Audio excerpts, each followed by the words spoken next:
आप सबको फिर निवेदन करेंगे, रोग, बीमारी, तकलीफ, कष्ट, या फिर कहीं रुपया पैसा अटक गया हो, नहीं निकल रहा हो, किसी व्यक्ति से कोई काम करवाना है, वो काम नहीं कर रहा, कोई फाइल आगे नहीं बढ़ रही है, कोई कार्य अटक रहा है, तो एक जल के पात्र में जल भरकर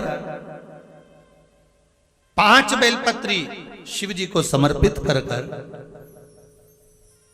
कुंदकेश्वर महादेव का नाम लेकर एक सफेद पुष्प बेलपत्री के ऊपर जो शिव जी को चढ़ाई है उस पर समर्पित कर जल जो लेकर गए हो, अपनी उस कामना को कर कि मेरा ये कार्य अटक रहा है, ये कार्य नहीं हो रहा, कुंदकेश्वर महादेव का नाम लेकर धीरे धीरे जल की धार चढ़ाइए। और एक बात हमेशा याद रखना, फिर निवेदन कर रहे हैं, अच्छे से समझ लेना, शंकर जी पर जब जल चढ़ता है, शिव जी का जब अभिषेक होता है, शंकर जी पर जब जल चढ़ाया जाता है, दूध चढ़ाओ, जल चढ़ाओ, कुछ भी चढ़ाओ, पर एक बात का स्मरण अपने जीवन में होना कि इतने ऊपर से मत चढ़ाना कि जल चढ़े और छींटे आपके ऊपर। बहुत ध्यान दीजिएगा।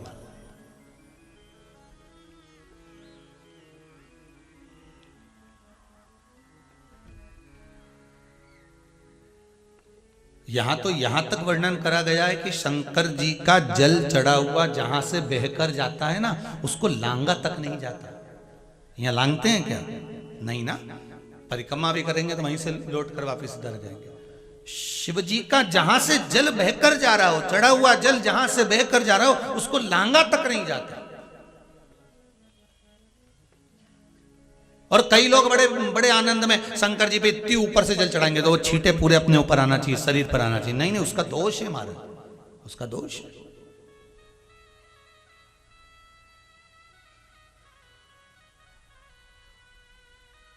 शिव जी को अगर आप जल चढ़ा रहे हो, जैसे आप भगवान को अगर जल चढ़ाओ, दूध चढ़ाओ, तो मान लो अगर जैसे एक सरल भाषा में समझ लो और अच्छे से, कि जैसे ये शिवलिंग है शंकर जी का, ये शिवलिंग है, और आप जल चढ़ा रहे हो, तो इतनी ऊपर से छोड़ोगे तो पानी का छींटा तो अपने ऊपर आएगा, पर वही जल, वही दूध, वही सामग्री आप शिवलिंग से थोड़ी सी दूरी बनाकर अगर आप समर्पित करेंगे तो बाबा उसको स्वीकार भी करता है और आनंद की अनुभूति भी होती है, कार्य में सिद्धता भी आती है, कार्य में उसकी सिद्धता भी होती है। अब तुम तो ऊपर से छोड़ रहे हो जिससे वो पानी तुम्हारे ऊपर ही आए, तो वो एक अलग प्रसंग है, बोलिए एक अलग विषय।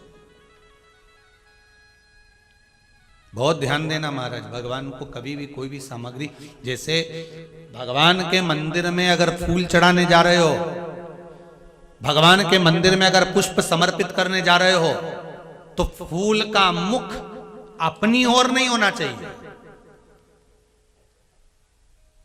फूल का मुख कहां पर होना चाहिए? जम के बोलो जरा, भगवान की ओर। पर ईमानदारी से बोलना, आप मंदिर में भगवान के, आपके घर में भी फूल चढ़ाती होगी, आप अपने घर में भी भगवान को फूल चढ़ाती होगी, आप अपने मंदिर में फूल चढ़ाती होगी, ईमानदारी से बोलो, आपके फूल का मुख कहां रखती हो? बोलो बोलो जरा जम के, कहां रखती हो? आपकी ओर। भगवान को तो डंडी चुभने के लिए दे देती है, चुभती रहे। भगवान को डंडी तो आप चुभने के लिए दे देती हो, और फूल का जो मुख है वो अपनी ओर कर लेती हो। पर हमारे यहाँ शिव महापुराण की कथा कहती है, शंकर भगवान का संबोधन करता है, शिव महापुराण कहती है कि भगवान को आप ये पुष्प का जो भाग है वो शिव जी को दीजिए, वो शंकर को चढ़ाइए, डंडी का भाग अपनी ओर।